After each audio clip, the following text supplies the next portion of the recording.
Registered mortgage क्या होती है और उसमें खर्चा कितना आता है, अगर आप जानना चाहते हैं तो वीडियो को अंत तक देखिएगा, क्योंकि वीडियो के अंत में मैं आपको ये भी बताऊंगा कितने अमाउंट की रजिस्टर्ड मॉर्गेज से आपका काम चल सकता है और क्या ये कंपलसरी है।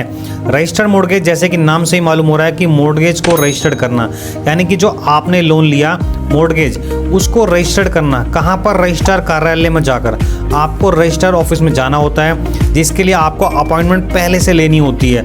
अपॉइंटमेंट वाले दिन जो समय निर्धारित किया जाता है उस समय आपको वहाँ पहुँचना होता है। वहाँ पर बैंक के अधिकारी जहाँ से आप लोन ले रहे हैं वो और प्रॉपर्टी के मालिक को वहाँ पहुँचना होता है।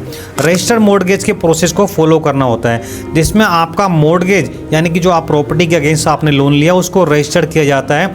यूँ कहूँ तो एक डीड बनती है जिसमें बैंक के अधिकारी और प्रॉपर्टी के मालिक दो बंदों का नाम आता है, जो प्रॉपर लोन की एक एक डिटेल लिखी जाती है। यूँ कहूँ तो जैसे आप प्रॉपर्टी को अपनी रजिस्टर्ड करवाने जाते हैं, सेम इस प्रकार का ही एक प्रोसेस होता है। इसी को रजिस्टर्ड मॉर्गेज कहते हैं। इस पूरे प्रोसेस को बैंक के वकील कंप्लीट करवाते हैं, जिसके बदले में वो कुछ चार्ज लेते हैं। अब आगे बात करते हैं इसमें खर्चा कितना लगता है।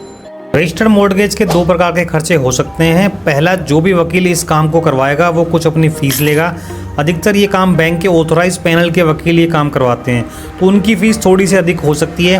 दूसरा खर्चा, जो आपके लोन यानी कि मॉर्गेज को रजिस्टर्ड करवाने के लिए कुछ पेपरों को परचेज करना होता है, जिसका भी खर्चा होता है। ये कॉमनली जितने अमाउंट की आप रजिस्टर्ड मॉर्गेज करवा रहे हैं उसका 2% से लेकर 3% तक हो सकता है। यानी कि अगर रजिस्टर्ड मॉर्गेज 1 लाख की हो रही है तो 3,000 रुपये तक इसका भी खर्चा हो सकता है। दोस्तों अब बात करते हैं रजिस्टर्ड मॉर्गेज में कम से कम कितने अमाउंट से काम चल जाता है। दोस्तों ये डिपेंड करता है केस टू केस, यानी कि हर लोन का सिनेरियो अलग होता है। बैंक के ऊपर निर्भर करता है कि वो डिसाइड करेगा कि रजिस्टर्ड मॉर्गेज 1 लाख की लगाएगा या 10 लाख की।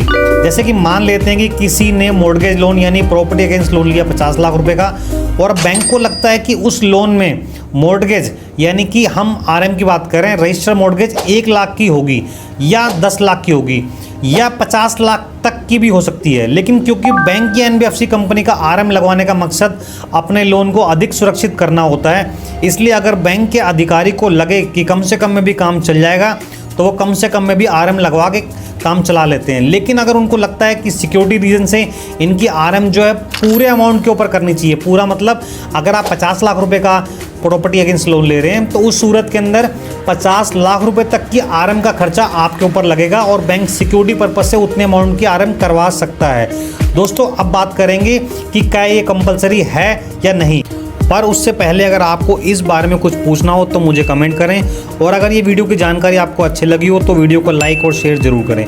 जो बैंक आपको प्रॉपर्टी लोन दे रहे हैं ये उस पर निर्भर करता है कि वो आपको लोन पर RM लगाए या नहीं लगाए। वैसे बैंक रजिस्टर्ड मॉर्गेज सुरक्षा कारणों से लगाता है। अगर बैंक या कंपनी को लगता है कि ये करवाना जरूरी है तो बैंक या कंपनी जरूर करवाएगी RM, क्योंकि बैंक को कहीं ना कहीं किसी वजह से सुरक्षित महसूस नहीं हो रहा इसलिए करवा रही है। दोस्तों सबसे मोस्ट इम्पोर्टेंट चीज़ कि जैसे कि मैंने आपसे इस टॉपिक पे बात करी कि ये कंपलसरी है या नहीं है। दोस्तों जिस कंपनी ने या बैंक ने आपको लोन देना है, अगर उसको लगता है कि उसको ज़रूरत है तो वो डेफिनेटली करवाएगी। उसमें कंपलसरी की फिर बात कोई आती नहीं है, क्योंकि अगर आपको लोन लेना होगा तो इस कंडीशन के साथ आपको जाना होगा अगर बैंक को लगता है। दोस्तों इस रिलेटेड अगर आपको कुछ पूछना है तो मुझे कमेंट कर सकते हैं। जल्दी मिलते हैं अगली वीडियो के अंदर।